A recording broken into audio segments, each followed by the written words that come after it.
தந்தை பெரியார் அவர்கள் பிறப்பாமல் இருந்திருந்தால் இன்றைக்கு தமிழகம் எப்படிப்பட்ட நிலைமைக்கு போயிருக்கும் என்பதை இந்த புத்தகங்கள் சிறப்பான முறையிலே விளக்குகிறது. மேலும் மேலும் தந்தை பெரியாருடைய வாழ்க்கை வரலாறு வருங்கால தலைமுறையினருக்கு தெரிந்து கொள்ள வேண்டிய ஒரு முக்கியமான பாடமாகும். இன்றைய சூழ்நிலையிலே அது முக்கியமாக தேவைப்படுகிறது. ஏனென்றால் இன்றைக்கு இருக்கின்ற அரசியல் சூழ்நிலை அப்படிப்பட்டதாக இருக்கிறது. என்னை பொறுத்தவரை தந்தை பெரியார் அவர்கள் மானமும் அறிவும் மனிதர் கழகென மானிட இனத்தின் மௌனம் கலைத்தவர். அது மட்டுமல்ல, நான் எழுதிய கவிதையே, அதாவது இதிகாசங்களின் இழிவை விலக்கி அதன் சதி மோசங்களை சபையில் வைத்தவன், புராண புழுகுகளின் புரட்டு வார்த்தைகளை புரட்டி எடுத்த புரட்சிக்காரன், சூத்திர பட்டத்தை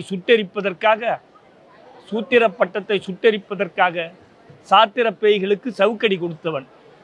அப்படிப்பட்ட தந்தை பெரியார் இன்றைக்கு சிறப்பான முறையிலே இளைய தலைமுறையினருக்கு, வருங்கால தலைமுறையினருக்கு வழிகாட்டியாக அமைவார். நன்றி.